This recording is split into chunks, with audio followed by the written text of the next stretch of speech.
Assalamualaikum warahmatullahi wabarakatuh. Selamat datang para pendengar di podcast perdana kita kali ini.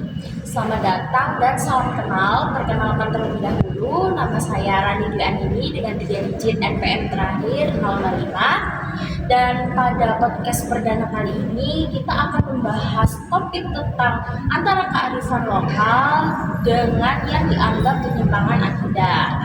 Nah, pada podcast kali ini kearifan lokal yang akan kita ambil yaitu kearifan lokal atau tradisi nyadran yang ada di Jawa Timur biasanya ya. Nah, buat yang belum tahu apa sih itu nyadran, tradisi apa sih itu.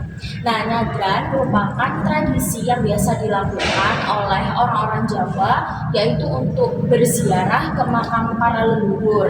Nah, ini biasanya dilakukan menjelang Ramadan dan yang mereka lakukan biasanya adalah berdoa, lalu ada makan bersama dan kegiatan lainnya. Nah, kearifan lokal itu kan banyak ya ada di Indonesia, karena Indonesia sendiri itu sangat beragam dari Sabang sampai Merauke. Nah, antara kearifan lokal ini juga biasa bergesekan dengan agama. Apakah kearifan lokal ini sebenarnya boleh gak sih? Apa nyambung gak sih sama agama itu? Dan banyak perseteruan yang terjadi di dalam situ. Seperti contohnya ada kasus yang dulu pernah terjadi di Kudus 2019 di mana nyadran tidak dianggap sebagai kelompok karena dianggap bid'ah, dan terjadi kericuhan di sana hingga polisi datang untuk memadamkan kericuhan tersebut dan menyatukan mereka kembali seperti itu. Nah, maka dari itu di sini kita akan membahas apakah nyadran itu baik ataukah apakah nyadran itu buruk, ini bisa dibilang seperti itu. Nah, di sini kita sudah mendatangkan narasumber yang pro terhadap nyadran itu sendiri untuk ada di Indonesia. Nah, silahkan menurut kalian sendiri bagaimana sih nyadran itu di Indonesia? Sebelumnya perkenalkan dulu ya diri kami. Saya Rohani Mana, NPM 306 sebagai Pro 1. Ya, perkenalkan nama saya Vina Hani Rahma, NPM terakhir 191 sebagai Pro 2. Saya Lutfina Bilatu Sahada dengan akhir NPM 396 Pro 3. Di sini saya mengumpulkan beberapa informasi tentang nyadran. Nyadran ini warisan leluhur yang sudah ratusan tahun. Kalau kita lihat esensinya bukan soal ritual, tapi soal makna silaturahmi dan rasa syukur. Orang datang ke makam bukan minta ke arwah, tapi mendoakan lalu makan bersama, sedekah, bantu tetangga. Ini bentuk gotong royong spiritual yang sudah menyatu dalam identitas masyarakat Jawa. Jadi intinya nyadran itu bukan penyimpangan ya, tapi ekspresi dalam bentuk budaya gitu. Betul, Sunan Kalijaga dulu juga memakai pendekatan budaya buat dakwah. Kalau tradisi dihapus semua, masyarakat kehilangan jembatan untuk memahami agama tersebut. Nah, saya pribadi juga sangat setuju dengan pendapatnya. Kenapa? Karena tradisi nyadran ini tuh menurut saya bukan hal yang negatif ya. Kenapa? Karena selagi itu masih ada di jalan sesuai dengan syariat agama Islam, itu menurut saya positif gitu. Karena Nabi Muhammad SAW sendiri itu mengajarkan kalau kita ziarah kubur itu akan bisa mengingatkan kita kepada kematian gitu.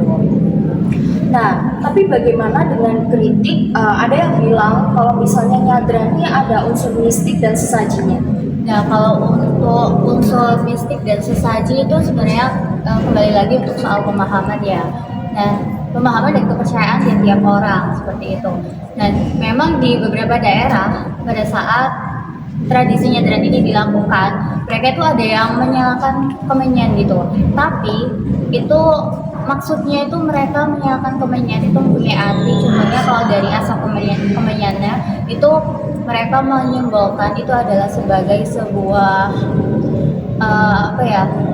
doa yang tulus dari hati mereka untuk para leluhur atau ulama-ulama yang sudah mendahului mereka. Dari perspektif sosial, nyadran punya fungsi yang sangat penting.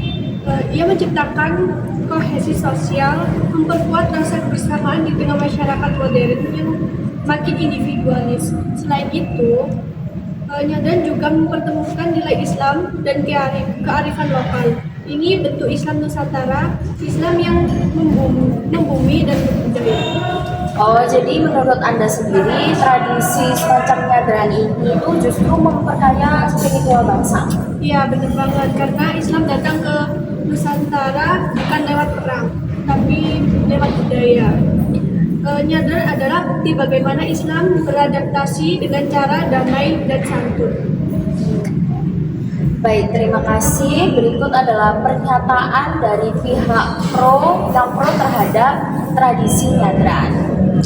Baik, sekarang di sini juga sudah ada narasumber yang kontra terhadap tradisi nyadran itu sendiri. Sebelum itu, bisa kalian perkenalkan diri kalian terlebih dahulu. Oke, perkenalkan, saya Selamat Zura Rizkiki dengan NPM akhir 065. Saya di sini sebagai kontra 1. Perkenalkan, nama saya Gani Maulana Hakim dengan nomor pokok 313 dan saya di sini sebagai kontra 2. Saya Adila Zakia Fadila dengan NPM terakhir 423. Saya sebagai kontra 3. Nah, sekarang silahkan kalian memberikan pernyataan kalian terhadap tradisi nyadran itu sendiri bagaimana? Jadi menurut saya sangat menghormati budaya. Tapi kita juga harus tegas dalam menyikapinya. Tidak semua budaya itu bisa disamakan dengan ibadah. Kalau dalam nyadran sendiri itu ada unsur meminta berkah kepada arwah dan meyakini bahwa leluhur dapat memberi keselamatan. Itu jelas merupakan hal yang menyimpang. Sedangkan Rasulullah SAW sendiri sangat melarang adanya hal-hal yang berbau syirik. Meskipun niat tersebut baik. Saya dulu ya. Jadi solusinya dari pandangan Anda sendiri itu bagaimana? Jadi menurut saya sendiri ziarah itu boleh-boleh saja, tapi cukup dengan doa dan tahlil saja. Tidak perlu sesaji atau ritual tambahan apapun, karena ibadah itu harus sesuai dengan tuntunan Nabi. Tidak perlu, bukan merupakan kreasi budaya kita sendiri.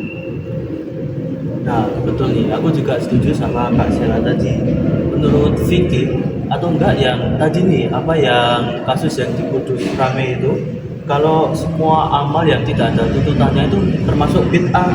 Nah, jadi tradisi seperti nyadar ini harus hati-hati atau was-was gitu ya, apalagi kalau misal sampai yang luar negara itu juga tahu, karena bisa orang yang masyarakat yang awam atau nggak paham tentang tradisi seperti ini tuh bisa gampang salah paham nanti.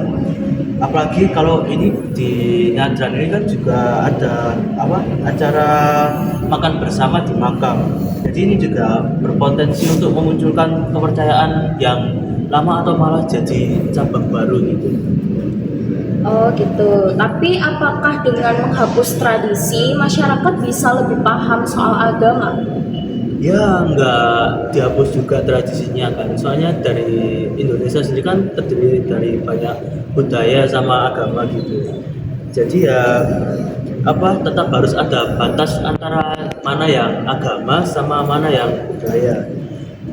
Jadi kita juga boleh untuk menghormati leluhur kita, tapi kita juga bukan menjadikan tradisi itu tuh sebagai cabang spiritual atau mungkin penyelewangan agama yang baru gitu. Saya generasi muda yang cinta budaya, tapi juga ingin Islam ini. Kadang saya lihat nyadran sekarang lebih ke festival, bukan lagi doa. Orang selfie di makam, pakai baju warna-warni, malah pesta. Jadi saya khawatir makna religiusnya hilang, tinggal simbol sosial tanpa spiritual. Jadi Anda lebih ke arah pelestarian yang disaring gitu. Ya, tradisi boleh hidup, tapi jangan kehilangan ruhnya. Jangan sampai kita sibuk mempertahankan bentuk, tapi lupa esensinya. Baik, berikut merupakan pernyataan yang dilontarkan oleh pihak kontra terhadap nyadran. Nah, berikut merupakan pernyataan yang telah dilontarkan oleh pihak pro dan juga pihak kontra. Kalau kalian sendiri, gimana pendapat kalian mengenai nyadran sebagai kearifan lokal yang ada di Indonesia? Apakah itu menyimpang agama atau apakah itu menjadi salah satu metode untuk menyebarkan agama Islam? Silahkan tulis komentar kalian di kolom komen di bawah.